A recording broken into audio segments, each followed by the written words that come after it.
الحمد لله الذي بطاعته فاز الفائزون وبمعصيته خسر الخاسرون. أشهد أن لا إله إلا الله وحده لا شريك له شهادة من اعتمد عليها في الدنيا سعدا وفاز في الأخرى. وأشهد أن سيدنا ونبينا وعظيمنا وقائدنا محمدا عبده ورسوله وصفيه وحبيبه وخليله. اللهم أدم صلواتك وسلامك على عبدك ورسولك سيدنا ومولانا محمد إمام السعداء وعلى سائر آبائه وإخوانه من الأنبياء والمرسلين قدوتنا في الطاعات في الضراء والسراء ومن تبعهم بإحسان إلى يوم اللقاء وعلينا معهم وفيهم برحمتك يا أرحم الراحمين. سبحانك لا علم لنا إلا ما علمتنا إنك أنت العليم الحكيم وتب علينا إنك أنت التواب الرحيم. أما بعد فيا عباد الله إني أوصيكم ونفسي بتقوى الله عز وجل. فاتقوا الله يا عباد الله بالقرب منه. فاتقوا الله يا عباد الله بالبعد عن نواهيه وزواجره. تكون إن شاء الله من السعداء والمفلحين في الدنيا والآخرة. قال الله سبحانه تبارك وتعالى: أعوذ بالله من الشيطان الرجيم. ومن يتق الله يجعل له مخرجا ويرزقه من حيث لا يحتسب. معشر المسلمين وزمرة المؤمنين sidang Jum'ah rahimakumullah. Tugas kita sebagai seorang hamba, tugas kita sebagai seorang yang telah diciptakan oleh Allah Ta'ala dari sesuatu yang tidak ada menjadi ada, hanyalah untuk menjalankan semua perintah yang telah diperintahkan oleh Allah Ta'ala dengan kadar kemampuan kita masing-masing, dan menjauhi serta meninggalkan secara keseluruhan perkara-perkara yang diharamkan oleh Allah Subhanahu wa Ta'ala, dan inilah yang dinamakan dengan istilah taqwa. Taqwa yaitu imtithalul awamir wajtinabun nawahi. Taqwa yaitu menjalankan apa-apa yang diperintahkan oleh Allah dan menjauhi apa-apa yang telah dilarang dan diharamkan oleh Allah Subhanahu tabaraka wa ta'ala. Maka oleh sebab itu sangat simpel dan praktis sekali kesibukan kita di dunia dengan umur yang sudah dibatasi oleh Allah Subhanahu wa ta'ala, dengan ajal yang selalu mengintai kita, dengan kesempatan yang sudah ditentukan oleh Allah Ta'ala berapa tahun setelah umur yang saat ini kita miliki, hanya dua perkara, yaitu menjalankan apa yang diperintahkan oleh Allah dan menjauhi apa-apa yang dilarang oleh Allah Ta'ala. Dan Allah tidak menuntut kita lebih dari dua perkara itu. Kalau seseorang hidup di dunia berusaha sekuat tenaga untuk disiplin dan istiqamah, untuk menjalankan semua perintah Allah dengan kadar kemampuannya masing-masing, dan berusaha sekuat tenaga untuk meninggalkan secara keseluruhan apa yang telah dilarang oleh Allah Ta'ala, maka dengan umur yang terbatas kita akan mendapatkan surga dengan waktu yang tidak terbatas. Dengan waktu melaksanakan taat dan meninggalkan maksiat dengan umur yang batas, kita akan mendapatkan di surga pahala yang sifatnya tidak terbatas. Begitu pula sebaliknya. Jikalau seseorang memahami atau salah memahami hidup, hidup bukan sekedar makan, hidup bukan sekedar minum, hidup bukan sekedar menempati rumah, hidup bukan sekedar ini dan itu, tapi hidup memiliki beban di hadapan Allah Subhanahu wa Ta'ala. Ternyata orang menyalahgunakan waktu dan umur, menyalahgunakan daripada kesempatan demi kesempatan, maka terus melakukan suatu kemaksiatan, terus melakukan suatu kezaliman. Berapa kemaksiatan yang diinginkan, dan berapa umur kita kira-kira orang tersebut mau melakukan kemaksiatan, pasti ajal sudah mengintai, pasti kematian akan mengintai, pasti Israel tidak akan absen untuk mencabut daripada rohnya tersebut.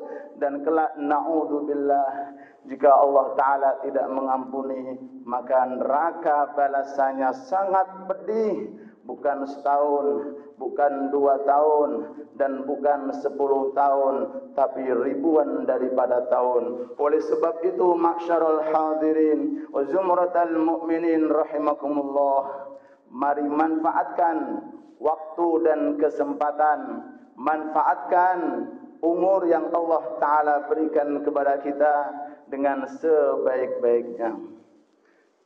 Dari sini, ma'syarul hadirin wa zumratal mu'minin rahimakumullah, salah satu ulama besar keturunan daripada Nabi kita Nabi Muhammad sallallahu alaihi wasallam, putra daripada Sayyidina Husain, cucu daripada Sayyidina Ali, dan cucu daripada Sayyidina Muhammad sallallahu alaihi wasallam, yang bernama Imam Zainul Abidin. Ali Zainul Abidin, beliau pernah berkata sebagai berikut: Inna Allah Ta'ala khabba'a thalathan fi thalathin. Allah Ta'ala telah menyimpan 3 perkara dalam 3 hal. Allah menyimpan 3 perkara dalam 3 hal. Mari kita perhatikan satu persatu. Khabba'a ridha fi ta'atih. Allah Ta'ala menyimpan keridhaan Allah dalam setiap amalan taat ibadah. Fala tahkiru min ta'atihi syai'an. Jangan sekali-kali mengabaikan ketaatan dan amal saleh, walaupun itu sangat kecil sekali timbangannya. Fala'alla ridahu fi ta'atih. Kemungkinan disitulah letak keridhaan Allah Subhanahu wa Ta'ala. Sekecil apapun perbuatan taat, jangan sekali-kali kita abaikan. Sekecil apapun amal soleh, jangan sekali-kali kita untuk meninggalkan dan mengabaikan. Karena setiap ketaatan, apapun bentuk macamnya ketaatan, di situ tersimpan keridhaan dari Allah Subhanahu wa Ta'ala.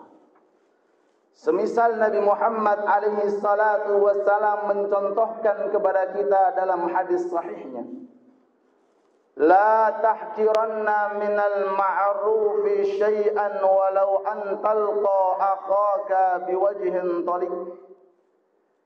Jangan abaikan pintu surga. Jangan abaikan pintu untuk selamat dari siratal mustaqim, walaupun itu hanya senyum ketika ketemu dengan orang lain. Allahu Akbar, Allahu Akbar. Senyum yang keluar dari orang mukmin kepada orang lain, walaupun itu meliputi anaknya sendiri, istrinya sendiri, temannya sendiri, kerabatnya sendiri, bahkan tetangganya sendiri, siapa tahu di situ letak daripada bekal untuk mendapatkan husnul khatimah. Amin Allahumma. Maka oleh sebab itu, sekecil apapun ketaatan dari lisan, jangan sekali-kali diabaikan. Sekecil ketaatan dari pandangan mata, jangan sekali-kali diabaikan. Sekecil ketaatan dari jari-jari kita saat kita memegang HP, maka jangan sekali diabaikan. Karena siapa tahu di situ letak daripada keridhaan yang Allah Ta'ala berikan kepada orang tersebut melalui daripada amalan-amalan taat yang tidak disangka-sangka, ternyata di dalamnya ada bekal untuk menghadap kepada Allah sehingga mendapatkan surga kekal abadi selama-lamanya. Yang kedua, secara singkat, wa ja'ala sakhatahu fi ma'siyatih. Yang kedua, ja'ala sakhatahu fi ma'siyatih. Allah Ta'ala letakkan kebenciannya di dalam suatu kemaksiatan. Fala tahkiru min maksiyatihi syai'an. Jangan sekali-kali meremehkan daripada suatu kemaksiatan. Fala'alla sakhatahu fih. Siapa tahu di situ letak daripada kebencian Allah Subhanahu wa Ta'ala. Su'udzan, maksiat. Prasangka buruk, maksiat. Sombong, maksiat. Kibir dan riya, memamerkan amal, maksiat. Merasa paling pandai, maksiat. Merasa paling berilmu, maksiat. Merasa paling unggul di bidang ketaatan, maksiat. Itu semuanya jangan sekali-kali manusia untuk mengkonsumsinya, karena itu adalah bentuk daripada larangan yang telah dilarang oleh Allah Subhanahu tabaraka wa ta'ala. Maka dari sini kita berusaha sekuat tenaga untuk tidak memilah dan memilih daripada suatu taat untuk kita kerjakan, dan kita tidak memilah memilih dari setiap kemaksiatan untuk harus kita tinggalkan dan kita abaikan agar kita mendapatkan ridhonya Allah Subhanahu wa Ta'ala. Dan yang ketiga, wa ja'ala wilayatahu fi khalqih. Allah Ta'ala meletakkan kewilayahan berada di dalam setiap per individu daripada manusia. Fala tahqiru min ibadatihi ahadan. Jangan sekali-kali meremehkan makhluk Allah. Fala'allahu waliyun lillah. Siapa tahu itu adalah kekasihnya Allah Subhanahu wa Ta'ala. Tiap hari kita berkumpul dengan keluarga. Tiap hari kita kumpul dengan teman. Tiap hari kita kumpul dengan tetangga. Tiap hari kita menengok fulan atau fulanah. Maka pasang husnudzan, berprasangka yang baik di hadapan Allah. Siapa tahu satu persatu dari keluarga kita, satu persatu daripada tetangga kita, satu persatu daripada teman kita, satu persatu daripada orang bahkan yang belum kita kenal, yang di dalamnya adalah ilaha illallah, termasuk daripada kekasih Allah Subhanahu wa Ta'ala. Mudah-mudahan Allah Subhanahu wa Ta'ala memberikan kesempatan kita untuk selalu taat kepada Allah, dan mudah-mudahan Allah Ta'ala memberikan keistiqomahan kita. Amin ya rabbal alamin. Rabbana atina fid dunya hasanah wa fil akhirati hasanah wa qina adzabannar. Wa idza quri'al qur'anu fastami'u lahu wa ansitu la'allakum turhamun. Fa idza qara'tal qur'ana fasta'iz billahi minasy syaithanir rajim. أعوذ بالله من الشيطان الرجيم. بسم الله الرحمن الرحيم. والعصر إن الإنسان لفي خسر إلا الذين آمنوا إلا الذين آمنوا وعملوا الصالحات وتواصوا بالحق وتواصوا بالصبر. بارك الله لي ولكم في القرآن العظيم، ونفعني وإياكم بتلاوته والذكر الحكيم، إنه على ما يشاء قدير وبالإجابة جدير. استغفروا فيا فوز المستغفرين، وتوبوا ويا نجاة التائبين.